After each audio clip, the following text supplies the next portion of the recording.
কুলাউড়ার বাতাসে যেন অন্যরকম এক বার্তা। বছরের পর বছর ধরে চলে আসা অবৈধ ইটভাটার কালো ধোঁয়ায় জর্জরিত এই জনপদ পরিবেশের ভারসাম্য রক্ষায় এবং জনস্বাস্থ্যের সুরক্ষায় এক গুরুত্বপূর্ণ পদক্ষেপ নিয়েছে প্রশাসন। পরিবেশ অধিদপ্তরের ছাড়পত্র ছাড়াই অবৈধভাবে পরিচালিত ইটভাটা বন্ধে কুলাউড়া উপজেলায় চালানো হয়েছে এক বিশেষ অভিযান। 9 মার্চ রোববার কুলাউড়া উপজেলার লংলা ব্রিক্স, MNH ব্রিক্স এবং সোনালী ব্রিক্স এই 3টি অবৈধ ইটভাটার বিরুদ্ধে পরিচালিত হয় এই অভিযান। কুলাউড়া উপজেলা নির্বাহী কর্মকর্তা মোহাম্মদ মহিউদ্দিনের তত্ত্বাবধানে এবং সহকারী কমিশনার ভূমি শাহ জহুরুল হোসেনের নেতৃত্বে এই অভিযানে অংশ নেয় কুলাউড়া থানার একদল পুলিশ সদস্য। অভিযানের শুরুতেই বুলডোজারের গর্জন আর ইটভাটার স্থাপনা ঘুরিয়ে দেওয়ার দৃশ্য জানান দেয় প্রশাসন কতটা কঠোর।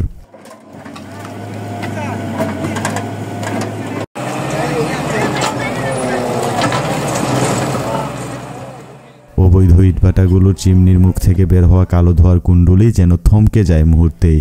ভেঙে ঘুরিয়ে দেওয়া হয় ইট তৈরির অবৈধ সব অবকাঠামো। শুধু তাই নয়, অন্যান্য ইটভাটার বৈধ কাগজপত্র যাচাই করা হয় এই অভিযানে। প্রশাসন স্পষ্ট জানিয়ে দিয়েছে, অবৈধভাবে গড়ে ওঠা আর কোনো ইটভাটাকেই ছাড় দেওয়া হবে না। পর্যায়ক্রমে অবৈধ সব ইটভাটার বিরুদ্ধে অভিযান চলবে। 24 সাল পর্যন্ত আছে, 17/11/2024 সাল পর্যন্ত 11 পর্যন্ত আছে। এরপরে তো অলরেডি এক্সপায়ার্ড বাতিল হয়ে গেছে আর কি, ক্যান্সেল করতে আপিল করছি আর আমি আবার ক্যান্সেলের আমরা যে চিঠিটা দিচ্ছি আছে আপনার কাছে? ছাড়পত্র বাতিলের যে চিঠিটা দেওয়া হয়েছে ওটা বাইরে আছে, দেখাইলে হইব স্যার। তার মানে ওনারটা এই মুহূর্তেই আনেন না স্যার, বাতিল করা হয়েছে ছাড়পত্র স্কুলে। যে স্যার এই যে ঘরটা আছে না, এটা তো অনেক কি করে এটা মোবারকপুর সরকারি প্রাথমিক বিদ্যালয় স্যার। ও, কিন্তু রাস্তা থেকে দেখা যায়, নেটওয়ার্ক আসে না। তাহলে তো ওনারটা ভাঙতে পারি 300 মিটার দূরে সংশোধন। তার মানে তারা তো এটা পারবেও না, পারবে না স্যার, তাই না? তাহলে তো এটা ভাঙিয়ে ফেলতে হবে। মানে আপনি এটা অনুমোদন করতেও পারবেন না, কারণ হচ্ছে স্কুলের পাশে এই রিপোর্ট তো আছে। হ্যাঁ, ওনারা আপিল করছে কার কাছে? ওই জিনিস আর আসবেন আপনার তো জিনিসও আছে। আপনারা কাজ করেন, আমরা আপনাদেরকে একটা সময় যেহেতু আপনার রানিং আছে, এটা আপনি পারবেন না, এটা যতই যান। হ্যাঁ, আপনাকে আমরা 7 দিন সময় দিলাম, এর মাঝে আপনি জিনিসপত্র সরাই ফেলবেন, আমরা পরে ভাঙবো। বুঝতে পারছেন? 7 দিন কি যথেষ্ট?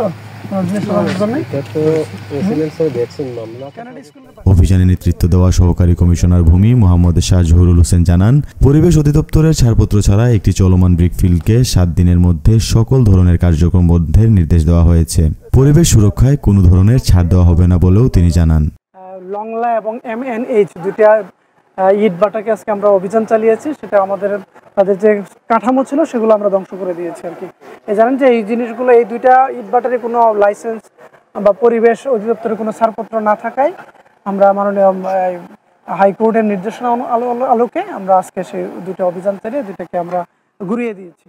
কুলাউড়া উপজেলা নির্বাহী কর্মকর্তা মোহাম্মদ মহিউদ্দিন বলেন, পরিবেশ সুরক্ষায় অবৈধ ইটভাটার বিরুদ্ধে আমাদের অভিযান অব্যাহত থাকবে। জনস্বাস্থ্যের সুরক্ষায় আমরা বদ্ধপরিকর। আপনারা জানেন যে হাইকোর্টে এই অবৈধ ইটভাটা নিয়ে একটা রিট ছিল।